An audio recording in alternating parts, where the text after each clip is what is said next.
Okay, so I know my last transmission regarding how the New World Order and communism and COVID-19 and FEMA camps and how your child's being affected, I definitely was giving you a very, very big picture so you understand the connections between them all.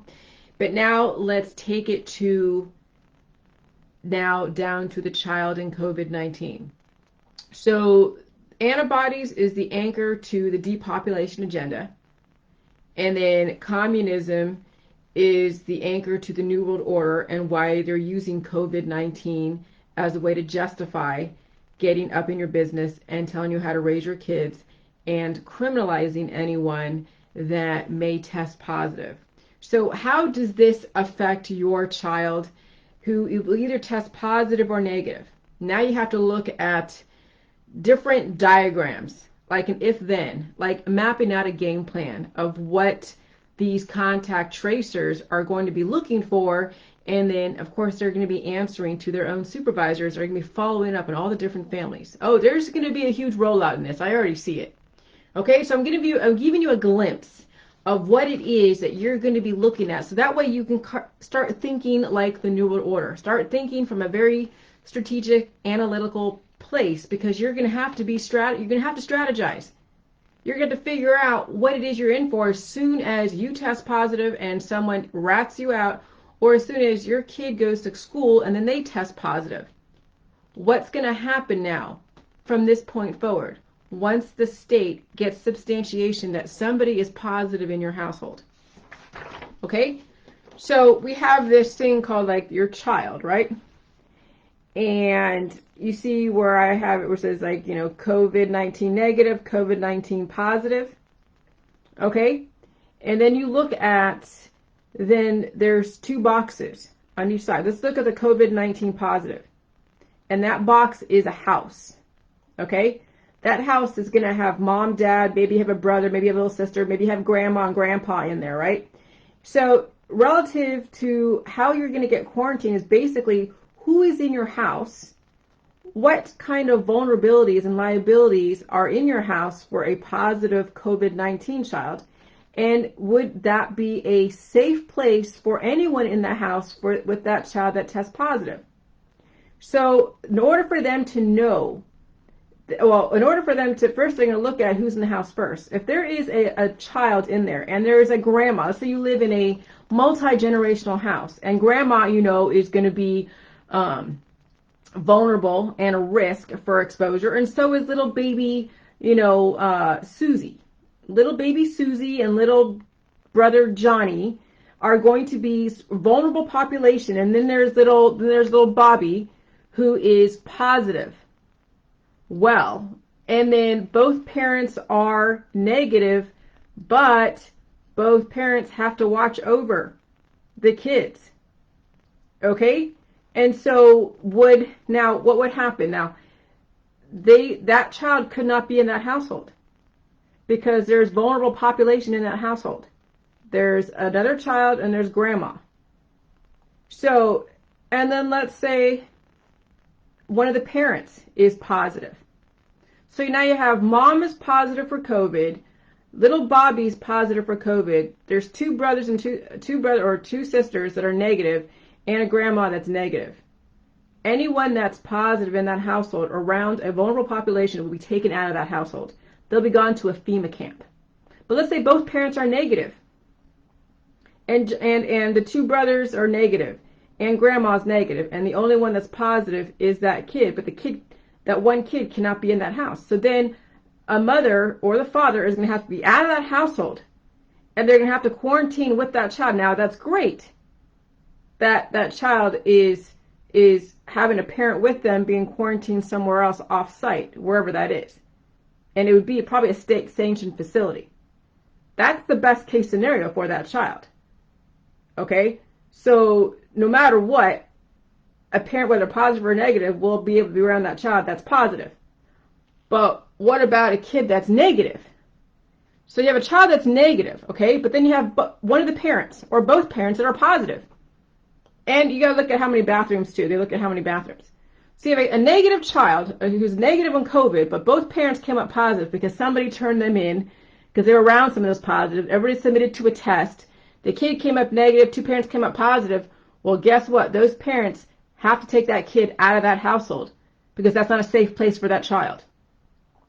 And so even with 1 or 2 bathrooms, it doesn't matter. That child has to be taken care of by somebody. And if both parents are positive, that's a reason enough for the state to come in and take your child out for 14 days.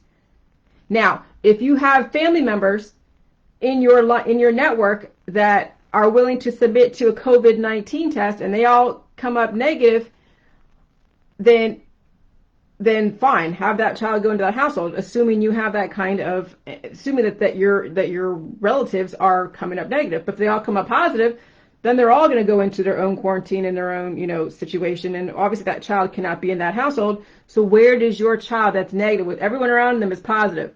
They're going into a FEMA camp, into some kind of child protective service. You have to understand what's going on here, okay? And so this is what we're looking at as far as contact tracers and why contact tracers are going to be mobilized by the thousands. When you have 100,000 people in your community and you have something as rampant as a virus that you will inevitably test positive for, and then when you have any kind of sniffle, let's say your kid goes to school and they have a sniffle, the teacher is going to be trained to sniff out the sniffly kids and get them tested on site. And that's why people are showing that the World Health Organization have already mobilized the test, the COVID-19 test already have sold them to so many different places.